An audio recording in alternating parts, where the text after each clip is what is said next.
না এটা এগুলা তো চলো সাউযু বিল্লাহি মিনাশ শাইতানির রাজিম বিসমিল্লাহির রহমানির রহিম। आज की इस सभा में मैं जिस भाषण को लेकर उपस्थित हुई हूँ उसका विषय है समाज की बुराइयां। सारी तारीफ अल्लाह के लिए जो सारे जहां का पालनहार।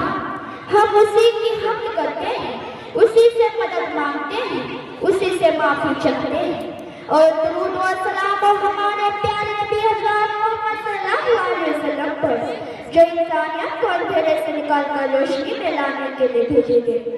मेरे प्यारे भाई और बहनों, आज हम जिस समाज में रह रहे हैं वो कई तरह की बुराइयों से घिरा हुआ है। ऐसा लगता है मानो ये बुराइयां धीरे धीरे हमारे दिलों में, हमारे घरों में, हमारे रिश्तों में जन्म करती जा रही है। अगर हम वाकई चाहते हैं कि हमारा समाज सुधरे, हमारी अपनी सुरक्षित रहे और हमारे घरों में पत्थर और मोहब्बत रहे, तो हमें इन बुराइयों को पहचानना भी होगा और इनसे लड़ना भी होगा।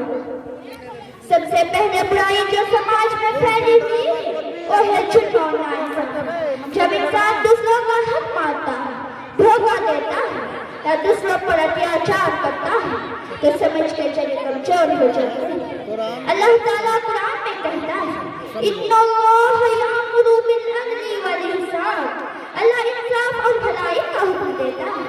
जहाँ इंसाफ नहीं होता वहाँ अमल नहीं होता।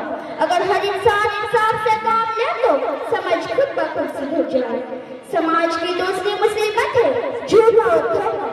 आज झूठ बोलना, बातें छुपाना, झूठे वादे करना इतना आम हो गया है कि लोग इन्हें गुनाह भी नहीं समझते। मगर कुरान साफ कहता है वला तल्बिसुल हक्का बिल बातिल। सच को झूठ के साथ मत मिलाओ। जहाँ झूठ होता है वहाँ बरकत खत्म हो जाती है, रिश्ते टूट जाते हैं, समाज बिखर जाता है। एक और खतरनाक बुराई जो आज हमारे में सबसे ज्यादा पाई जाती है वो है गीबत और चुगली। लोग दूसरे के पीछे उनकी बुराई करते हैं, उनकी इज्जत मिट्टी में मिलाते हैं और उन्हें शर्मिंदा करते हैं।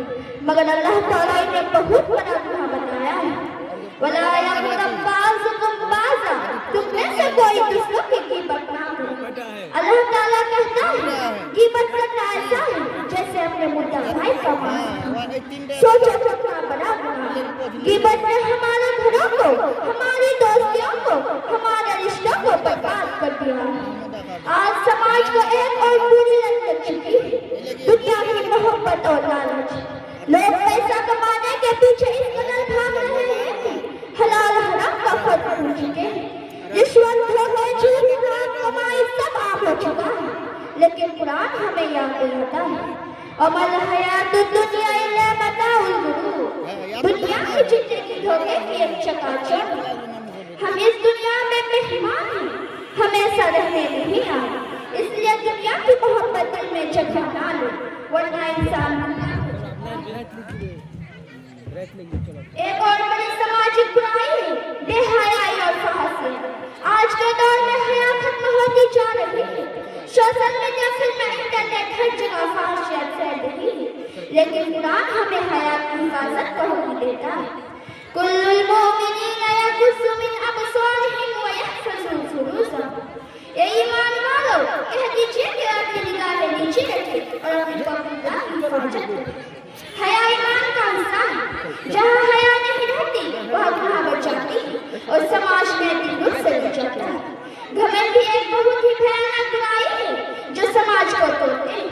जब इंसान दूसरों को छोटा समझने लगते हैं, अपनी दौलत, अपनी शान, अपने कपड़े और अपनी शोहरत पर घमंड करने लगते हैं तो अल्लाह से दूर हो जाता है। कुरान कहता है इन्नहु ला युहिब्बुल मुस्तकबिरीन। अल्लाह घमंडी लोगों को पसंद नहीं करता। घमंड इंसान को अंदर से बर्बाद कर देता है और नम्रता इंसान को ही ऊंचा बनाती है। मेरे प्यारे भाई और बहनों, अगर हम इन बुराइयों को खत्म करना चाहते हैं तो सबसे पहले हमें अपने दिलों को बदलना होगा। बदलाव हमेशा खुद से शुरू होता है। अगर हर इंसान अपने जवान को समझाए, अपनी बातों को लेकर तो पूरा समाज बदल सकता है। हमारे नबी सल्लल्लाहु अलैहि वसल्लम की जिंदगी हमारे साहब अपनी हया और अपनी सच्चाई से पूरा समाज को बदल दिया। अगर